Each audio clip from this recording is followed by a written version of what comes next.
9절부터 11절까지예요. 로마서 5장 9절부터 11절까지입니다.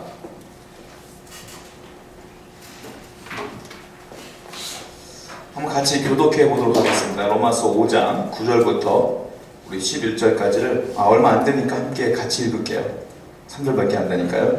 시작.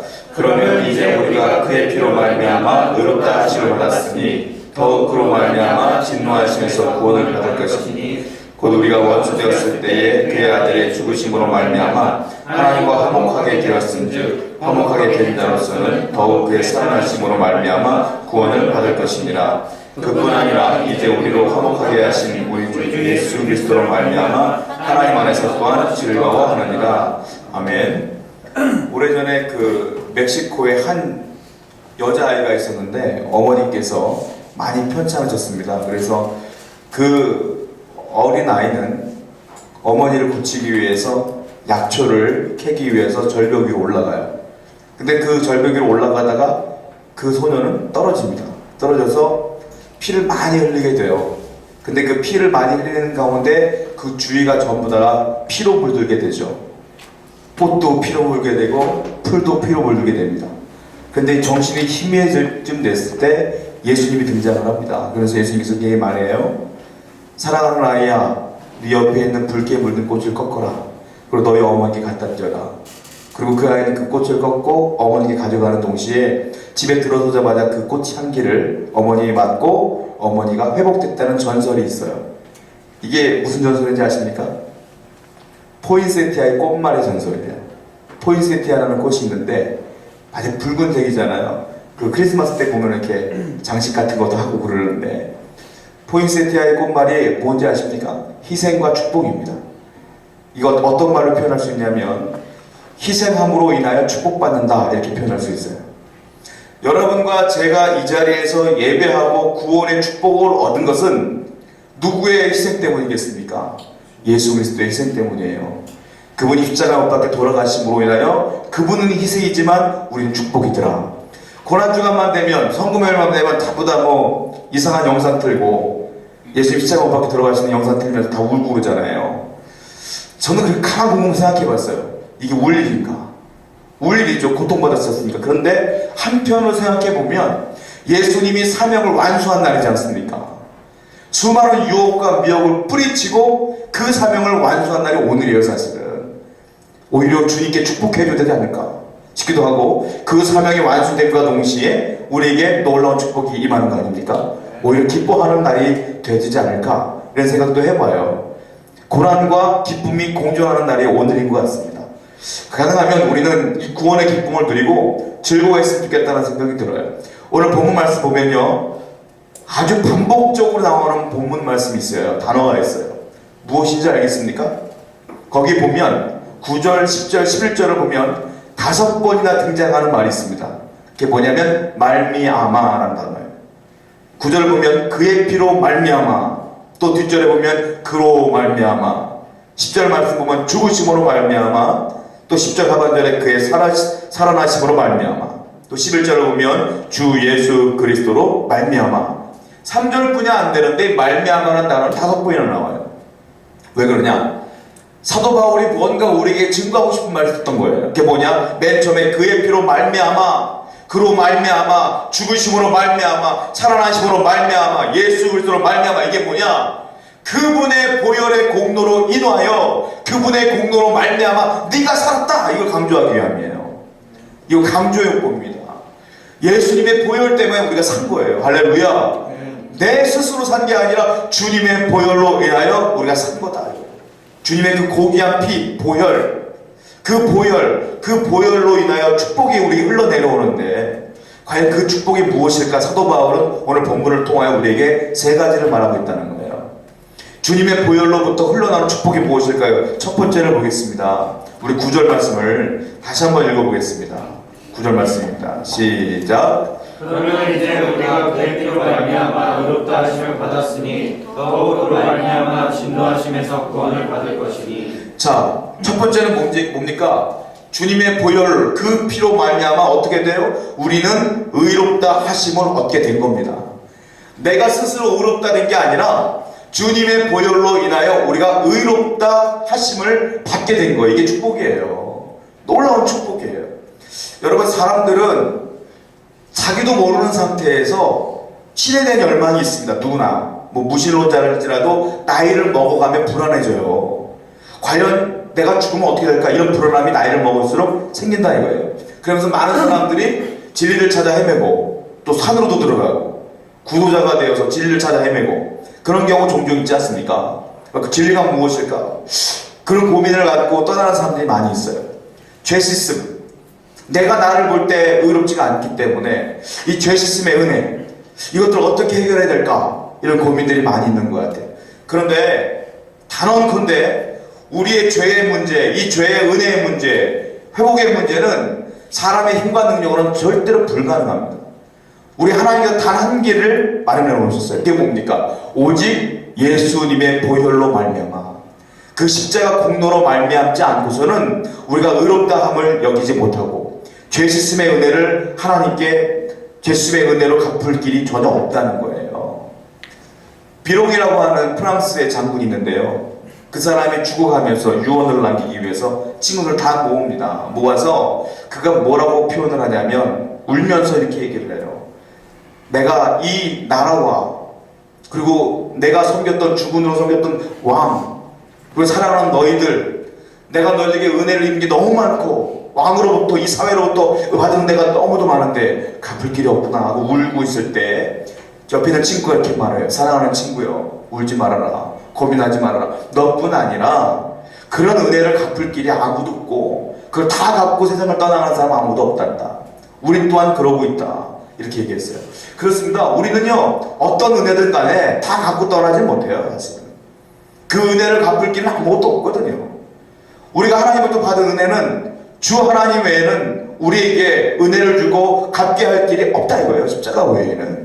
근데 많은 사람들이 그것 때문에 고민하더래요. 자, 성경 말씀 보면요, 그의 피로 말미암아 의롭다 하심을 받았으니 이런데, 의롭다 하심이라는 이 단어가요 법적 용어예요. 사실은 의롭다 하심을 제가 예를 들어볼게요. 검사와 변호사가 있습니다. 검사는 피의자의 죄를 조목조목 따지고 증거들을 제시하면서 압박을 해요. 변호사는 어떡합니까? 반대편 증거를 제시하면서 그 검사의 그 모든 것들을 방어를 하죠. 그럼 맨 마지막에 누가 판결을 내냐면 재판관이 판결을 내립니다. 이것도 들어보고 저것도 들어보고 어떻게 판결을 내냐면 다 들어보니까 내가 볼 때 무죄입니다. 무죄! 꽝꽝꽝! 그게 뭔지 아세요? 무죄? 무죄가 의롭다 하심을 받았다는 뜻이에요. 이게 법적 용어예요. 자, 쉽게 말하면 이렇게 말할 수 있어요. 우리에게 검사가 있어요. 우리를 향한 검사가 있어요. 누구냐면 율법이 우리의 검사예요. 너 계명 지켰냐? 율법 지켰냐? 여러분, 율법과 계명을 다 지킨 사람이 어디 계세요? 우리 못 지켜요. 율법이 나에게 검사가 돼요. 또 양심이 나의 검사가 돼요. 우리 신앙의 양심이, 야, 너가 이런데 네가 가능하겠냐? 너 같은 사람이 그리스도인이야? 우리 양심이 자꾸 날 찔러요. 자꾸 검사가 돼서. 또 하나의 검사가 있어요. 누구냐? 사탄이에요. 나를 자꾸 참소합니다. 너 또 졌구나, 또 죄 졌구나, 회개하면 뭐하니? 자꾸 참소해요. 우리 검사가 3명이나 있단 말이에요. 그런데 우리를 자꾸 압박할 때에 변호사 한 명이 등장을 합니다. 그게 누구냐? 예수님이에요. 예수님이 딱 등장하여 재판관을 향하여 얘기합니다. 재판관 우리 하나님이세요. 재판관님 들어보십시오. 이 아이가, 이 사람이 저 율법과 양심과 사단이 말하는 것처럼 그렇게 죄인일지라도 내가 그 죄를 다 짊어지고 십자가에서 대속제물로 죽었습니다. 그러면 되지 않을까요? 라고 우리를 변호합니다. 그때 하나님께서 그 얘기를 들으시고 우리에게 뭐라고 하는지 아세요? 무죄, 꽝꽝꽝. 그게 바로 의롭다 하심을 받았다. 할렐루야. 저와 여러분들은 양심과 율법과 사단의 참소에 견딜 수가 없지만 예수님의 그 보혈로 인하여 무죄 선고를 받은 거예요. 그게 의롭다 하심을 받은 거예요. 보혈의 능력은 위대할 줄로 믿습니다. 이게 보혈의 능력이고 십자가의 능력이에요. 십자가의 능력은 하나님을 알지 못하는 사람이 미련한 도입니다. 그러나 주님을 믿는 자에게는 그보다 강력한 힘은 없는 거예요. 구원에 이르게 하는 힘이지 않습니까? 여러분들은 그 십자가의 의로 말미암아, 십자가의 보혈로 말미암아, 주님의 보혈로 말미암아 의롭게 여김을 받게 된 거예요. 자, 그래 주님께서 말씀하시죠. 내가 너희에게 대속물로 죽었다 그랬어요. 대속물이 뭘까? 이거는 상업적인 용어입니다. 자, 로마서 5장 1절을 한번 보세요. 마가복음 10장 45절입니다. 마가복음 10장 45절을 펴보세요.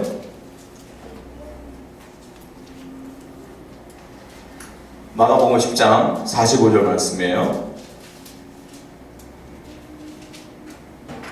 자, 우리 함께 읽어보겠습니다. 시작. 인저 그것은 성경을 거대함이 아니라 도리어 섬기려 하고 자기 목숨을 많은 사람의 대속물로 주려 함이니라. 뭐라고요?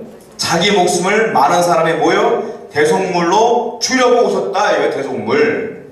대속물은 상업적 용어인데 어떤 의미냐면요, 세 가지 의미가 있어요. 뭐냐면 그 상사꾼들이 자기 물건을 살 때 내가 이 물건을 사면서 대신 지불하는 게 대속물입니다. 무슨 말인지 알겠죠? 물물교 같은 거예요. 내가 이 물건을 사면서 내 것을 대신 지불해 주는 게 대속물로 표현되는 거고요. 또 하나는 구약 성경을 보면은 사람들이 죄를 지어요. 범죄를 해요. 그러면 모세율법에 무슨 말이 있냐면 네가 이렇게 죄를 지었으면 가축을 뭐를 이만큼 저 보상해라 이런 말이 있어요. 보상의 의미가 있어요. 그러니까 가축을 가지고 보상해라는 의미가 있고 그게 대속물이고요. 또 이제 주후 1세기경에 보면은 종들을 자유케 하기 위해서는 종을 사고 대신 지불해야 되는 게 있거든요. 그게 대속물이에요. 그러니까 예수님께서 우리 대신에 대속물로 오셨다는 것은 나의 죄를 대신 짊어지고 당신의 목숨을 대신 준 거예요. 얼마나 위대한 사랑이에요. 이 대속물로 주님께서 우리에게 오신 것이다. 그날이 오늘이다. 그 마냥 슬퍼할 말은 아니에요. 하나님의 그 사명이 완성되는 날이기 때문에 우리는 기뻐해도 괜찮습니다. 제가 볼 땐 그래요. 우리에게 하나님이 주신 축복이 오늘 가운데 있는 거예요. 사랑하는 성도 여러분, 우리 가운데 대속물로 오신 주 예수를 다시 한번 바라봤으면 좋겠어요. 그리고 그 십자가의 보혈의 능력을 다시 회복하는 밤이 되기를 다시 한번 축원드립니다. 자, 두 번째로 우리 예수님께서 그 보혈의 피가 어떤 축복으로 왔는가 10절 말씀 읽어보세요. 본문 10절이에요.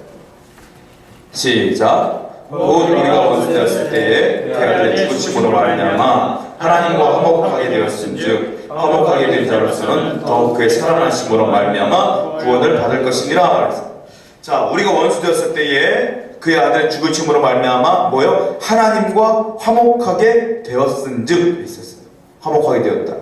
다른 말로 말하면 예수님의 그 피가 우리와 하나님을 화목하게 한 거예요.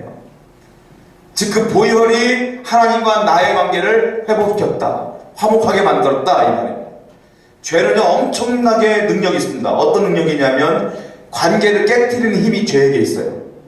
첫 번째, 선악과를 아담과 따먹지 않습니까? 그때 어떤 일이 벌어져요? 아담과 하와가 사랑하는 사이였는데 선악과 때문에 둘이 사이가 관계가 깨집니다. 왜? 하와가 팔아넘겼거든요. 또 아담도 하와를 팔아넘기잖아요. 그 관계가 깨져요. 둘 관계가. 사랑하는 관계에서. 또 하나, 아담과 에덴 동산 자연과의 관계가 깨져버려요. 쫓겨나지 않습니까? 마지막으로 하나님하고 아담과의 관계가 깨져버려요. 죄의 능력은 대단해요. 이 파워가 엄청나요. 또 하나의 파워가 있는데 뭐냐면 이 죄는 우리와 하나님과의 화목하게 된 그 모든 것들을 다 빼앗아가 버려요. 화목도 빼앗아가 버려요. 관계도 깨뜨리고 화목도 빼앗아가 버려요. 그것이 원죄잖아요. 창세기 3장에 나와 있는. 근데 더 놀라운 건 뭔지 아세요? 이 죄는 누가 졌습니까? 사람이 졌거든요. 근데 하나님은 사람과 하나님과의 껄끄러운 관계를 어색해 하셔요. 우리 하나님께서. 그래서 스스로 이 관계를 회복시키고자 하셔요. 그리고 죄 지은 인간들에게 손을 내밀으세요. 그리고 뭐라고 하시냐면 내가 아들을 주겠노라 하고 예수를 보내신 거예요. 이거 너무 기가 막힌 사건이에요, 여러분. 죄는 우리가 졌는데 그 관계를 회복하기 위해 노력한 건 하나님이에요. 왜? 하나님 우리를 사랑하시니까요. 그런 놀라운 은혜가 있다는 거예요. 로마서 5장 1절을 한번 보시겠습니다. 로마서 5장 1절 한번 보세요. 자, 읽겠습니다. 시작. 그러므로 우리가 믿음으로 얻다 받았으니 우리 주 예수 그리스도로 말미암아 하나님과 화평을 누리자. 우리 주 예수 그리스도로 말미암아 하나님과 화평을 누리자. 이 화평을 만든 게 누구냐? 예수님이라는 거예요. 하나님과 우리의 껄끄러운 관계 속에 들어오셔서 다시 화목하게 만들고 화평하게 만든 분이 누구냐? 예수님이다. 예수님 자체가 화평의 존재다. 여러분, 교회가 어딥니까? 건물은 예배당이에요. 교회는 성경적으로 말하면 우리가 교회예요. 예수님은 내 안에 들어오신 겁니다. 그러면 화평의 주 예수님이 내 안에 들어오셨다면 여러분은 어떤 사람이 되어야 되겠어요? 화평의 사람이 되지 않겠습니까? 여러분들이 가는 곳마다 화평해야 되고, 여러분들이 가는 곳마다 싸움이 멈추고, 여러분들이 가는 곳마다 은혜가 흘러다니지 않겠어요? 근데 많은 교회들이 문제가 뭐냐? 분명히 수백 명, 수천 명이 예수 믿는 사람이 한 교회에 모여 있는데 왜 싸움이 나고 왜 분란이 일어나는 거예요? 왜 그럴까요? 화평케 하는 자가 없다는 거 아닙니까? 예수님이 내 안에 있으면 나 때문에 화평해야 되는 게 맞지 않겠습니까? 여러분, 평화의 메신저가 되어야 돼요, 여러분들. 우리 세워놓교회 성도 한 사람 한 사람은 정말로 우리가 있는 것 자체가 평화로워졌고 내가 가는 곳마다 화평하는 귀한 존재들이 되기를 축원드립니다. 불의 전차라고 하는 영화가 있는데 거기 주인공이 에른 리들이라는 분이잖아요. 에른 리들이 여러분 알다시피 100m에서 금메달을 따고 그리고 이제 세계 신기록을 냈어요. 그 이후에 영광을 뒤로 한 채로 에른 리들은 중국 선교사로 20년간 헌신하게 돼요. 20년 동안 헌신하는데 그 헌신 가운데 2차 대전이 벌어지면서 이분이 2년 동안 일본군 수용소에 갇히게 됩니다. 자, 그런데요, 어떤 일이 벌어지냐면 수용소 내에 다툼이 일어나잖아요. 에른 리들이 들어가면 그 사람과 대화하면 거기에 평화가 이루어지는 거예요. 그래서 2년 동안 있었던 이 사람이 별명이 생겼어요. 화평한 자라고. 이 사람이 오면 평화로워지는 거예요. 자, 일본군 그 수용소에 있는 일본 군과 이 에른 리들이 만나는 시간 딱 한 시간이 언제냐면 점호 시간에 숫자 셀 때만 딱 잠깐 보는 거예요. 말도 안 통해요, 일본 사람하고는. 그런데요, 어느 날 갑자기 점호 시간에 딱 보니까 에른 리들이 없는 겁니다. 리들 찾아 어디 갔느냐? 그때 동료들이 말해요. 에른 리들은 죽었다. 지금 저 방에서 죽어있다. 그때 일본 사람이 뭐라고 했는지 아십니까? 그 사람 그리스도인 아니냐? 맞지? 그리스도인이지? 그 사람과 대화도 해본 적도 없고요. 말도 안 통하니까요. 점호 시간 잠깐 봤는데 이 사람이 봤을 때는 그 에른 리들의 삶을 통하여 저 사람은 진정한 그리스도인이다 라는 걸 깨달았더라고요. 여러분들이 가는 곳마다 싸움이 일어나면 여러분들 보고 그리스도인이라고 생각하겠습니까? 여러분들이 가는 곳마다 사랑이 넘치고 은혜가 충만해지고 화평해야 될 줄로 믿습니다. 오늘 성금요일을 맞이해 우리가 생각해야 될 게 뭘까요? 주여 내 안에 들어오시고 그 십자가의 도를 따라 내가 가는 곳마다 주의 복음이 증거되기를 원하고 평화가 넘쳐나길 원합니다. 내 말이 아니라 내 삶으로 보여지는 자가 되게 하여 주시옵소서. 이것이 저와 여러분들의 기도 제목이 될 줄 믿어요. 자, 그렇다면 하나님과 화평하게 되면, 자, 우리 예수님께서 우리가 하나님과 멀어진 것, 깨진 관계를 회복하게 오셨지 않습니까? 그러면 하나님과 지금 연결됐고 화평된 거예요. 지금 도대체 왜 이렇게 화평하게 하려고 했을까? 주님께서는 하나님하고 나하고 화평하게 되면 무슨 축복이 있길래? 몇 가지 축복이 있어요. 뭡니까? 화평하지 않은 사람은요, 삶이 불안합니다. 인생이 불안해요. 미래가 불안해. 괜히 불안해. 하나님과 화평한 사람은 불안하지 않습니다. 하나님 함께 하시니까. 하나님과 화평하지 않으면요, 두려움이 넘쳐요. 두려워해요. 그러나 하나님과 화평한 사람은 두렵지 않습니다. 여러분의 인생 두려워하지 마세요. 하나님과 우리 화평하지 않습니까? 할렐루야. 네. 두려워할 필요 없어요. 우리 하나님과 함께 하시니까 두려울 필요 없어요. 세 번째, 하나님과 화평하면 어떤 축복인지 아세요? 평안이 넘쳐요. 평안은 평안해. 항상. 네 번째, 하나님과 함께 하시면, 하나님과 화평하면 어떤 축복이 있습니까? 담대해집니다. 인생이 두렵지 않고 담대하게 나가는 거예요. 마지막으로 하나님과 화평한 자에게 내는 축복이 있어요. 뭡니까? 하나님께 기도하는 기도가 상달돼요. 그러므로 응답이 내려온다. 하나님과 화평하지 않은 사람은 백날 기도해도 응답이 없습니다. 죄가 가로막혔기 때문에. 그러나 하나님과 화평한 자는 기도할 때마다 응답이 내리는 거예요. 내 기도가 올라가는 거예요. 이게 놀라운 축복이에요. 조지 뮬러가 평생, 그분이 80평생 25,000번의 기도 제목을 응답받았다고 하시더라고요. 센 것만 25,000번이지 못 센 것까지 하면 엄청날 거예요, 아마. 그분이 80평생에 한 일을 보면 대단합니다. 자, 기도 제목 25,000번 받았죠? 1만 명 이상의 고아들을 그분이 다 케어했어요. 그리고 10만 명 정도의 아이들을 주일학교 교육으로 다 훈련시켰어요. 그분이. 그리고 300만 권 이상의 성경책을 선교지에 보냈고요. 200만 권 이상의 신앙서적을 선교지에 보냈어요. 기자가 묻습니다. 81세 때. 도대체 당신은 어떠한 방법이 있었기에 이런 일들을 감당할 수 있었겠습니까? 물어봤어요. 그때 조지 뮬러가 어떻게 말했는지 아십니까? 바로 무릎을 꿇고 하나님께 기도하기 시작했어요. 기도가 다 끝난 뒤에 이렇게 말합니다. 바로 이것입니다. 이것이 나의 비결이었어요. 내 힘이 아니라 기도할 때마다 응답 주셨습니다. 이렇게 말했다는 겁니다. 여러분, 기도 응답이 축복인 줄 믿습니다. 하나님하고 화평한 자에게 특권이에요. 그러니까 예수님께서 이런 특권들이 있기 때문에 나를 위하여 십자가 못 박혀 돌아가시고 나와 하나님을 화평케 한 거다. 새로운 가정 여러분, 기도 열심히 합시다. 이건 특권이기 때문에 우리가 기도함으로 하나님께 더 나갔으면 좋겠습니다. 자, 마지막으로 하나님과 그 예수의 보혈에 어떤 축복이 있느냐면 마지막 절 한번 읽어볼게요. 11절입니다. 같이 읽겠습니다. 시작. 그뿐 아니라 우리를 화평하게 하신 우리 주 예수 그리스도로 말미암아 하나님과 사랑을 더하시기 바랍니다. 자, 보세요. 예수 그리스도로 말미암아 어떻게 해야 돼요? 하나님 안에서 또한 즐거워하느니라. 예수님의 보혈이 어떤 축복을 주냐? 기쁨을 준다 이거예요. 기쁨이 없는 삶일지라도 주님의 보혈로 인하여 기뻐하게 산다. 즐거워하며 살게 한다 이거예요. 여러분, 죄는요 달콤합니다. 아담과 하와가 선악과를 따먹을 때 굉장히 혹했어요. 여러분, 정말로 달콤하지 않으면 먹지 않았을 겁니다. 그러나 달콤한 말에 그가 유혹에 넘어가서 먹게 되는 거예요. 죄는요 어떤 특징이 있냐면 달콤하지만 뒤에는 불안과 고통과 어려움이 찾아오는 거예요. 기쁨이 사라지는 게 죄입니다. 그러나 하나님의 은혜는 쓴 것 같고 괴로운 것 같지만 시간이 지날수록 행복하고 기쁘고 감사한 거예요. 이게 은혜예요. 근데 죄는 우리에게 달콤함을 주지만 나중에는 고통을 안겨주는 거 아니겠습니까? 교회사 초기에, 우리 한국 교회사 초기에 그때는 기독교가 굉장히 이미지가 좋았을 때지 않습니까? 우리나라 문화를 이끌어갈 정도로 훌륭한 문화를 가졌었고, 그때 어떤 사람이 종교들에 대한 이야기를 코멘트한 책이 있어요. 그 내용이 이런 내용이 있습니다. 무슨 내용이냐면 어떤 종교는 맨날 말하는 게 인생 무상을 외친다. 그러고 나는 그 종교는 상갓집 같다. 인생 무상. 제가 볼 때 그 불교를 얘기하는 것 같아요. 인생 무상, 상갓집 같다. 또 어떤 종교는 제사집 같다. 맨날 효를 얘기하면 제사만 지내더라. 그 유교를 얘기하는 것 같아요. 제가 볼 때는.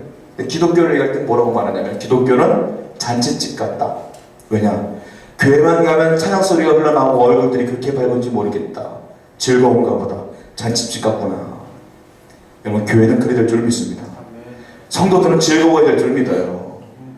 맨날 교회 오면 삼자 이게 딱 주름 잡혀갖고, 우리가 멤버가 적잖아요. 제가 또 눈치가 빠른 편이라 여러분들 얼굴 표정 다 보면 저 사람이 오늘 건드려도 되는지 안 되는지 대충 감이 나와요. 저는 인상이 다 나와요. 포커페이스가 그게 좋은 것 같아. 내가 볼 때는 기쁜 일이나 슬픈 일이나 다 티가 나.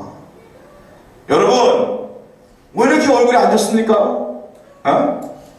우리 하나님께, 예수님께서 나를 위해 돌아가신 것 자체가 은혜 아니겠습니까? 그 주님의 십자가를 보면 감사해야 되지 않겠어요? 한번 인사했으면 좋겠어요. 좀 쳐다보면서 행복합시다. 웃읍시다. 할렐루야. 우리 세원님교 왔을 때 인사 쓰는 사람은 반칙이요. 옐로우 단스 내드리겠습니다. 할렐루야. 교회는 잔치집이 되지 않겠어요? 즐거워야 되지 않겠어요? 주님께서 나를 위해 돌아가신 이유가 뭔데? 바로 내가 즐거워하기 원해서 돌아가신 거 아니겠습니까? 근데 우리 즐거움을 잃어버렸어요. 현실의 어려움 때문에 자꾸 거기만 집중해.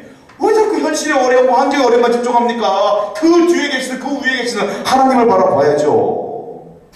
하나님이 함께 하실 걸 믿으면, 할렐루야, 분명 하나님께 역사하실 줄 믿으면 이걸 보는 게 아니라 멀리를 봐야죠. 멀리를. 하나님을 바라볼 때에 기쁨이 넘칠 줄로 믿습니다. 기쁨의 근원은 바로 이 예수 그리스도의 보혈이다. 누가복음 15장을 보면 탕자가 나오는데요, 탕자가 불행합니다. 알다시피 불행했다 나중에 돌아오잖아요. 탕자 스스로 생각했을 때 자기의 불행의 원인이 어디 있다고 생각했겠어요? 그가 처음에 불행의 원인을 찾은 게 뭐냐? 돈이었습니다. 돈이 없어서 난 불행해. 그래서 아버지에게 유산문 다 뺐지 않습니까? 그러니까 행복해졌어요? 아니요. 두 번째 불행의 원인을 찾은 게 뭐냐? 사람관계, 인간관계. 돈이 있으니까 사람이 몰려들잖아요. 행복한 줄 알았어요. 근데 돈 떨어지니까 다 떨어다가 그가 나중에 깨달은 게 뭔지 아세요? 불행의 원인은 아버지를 떠난 게 불행의 원인이었구나 깨닫고 아버지께로 돌아가지 않습니까? 여러분들의 불행의 원인은 딴 거 아니에요. 돈 없는 거 아니에요. 관계 무너진 거 아니에요. 여러분들의 불행의 원인은 아버지와 멀어진 게 불행한 거예요. 그러니까 내가 아버지와 가까워지면 즐거워야 되는 거 아니겠습니까? 하나님과 화평한 게 가장 중요한 줄로 믿습니다. 오늘 예배하는 새로운 가족 여러분, 우리는 하나님과 가까운 줄로 믿습니다. 그럼 이제는 즐거워야 되지 않겠어요? 화목해야 되지 않겠어요? 그리고 기도하며 기쁨으로 주 앞에 나갔으면 좋겠어요. 할렐루야. 우리 이 시간 같이 기도하며 주 앞에 나갈 텐데 찬양을 같이 하고 함께 하고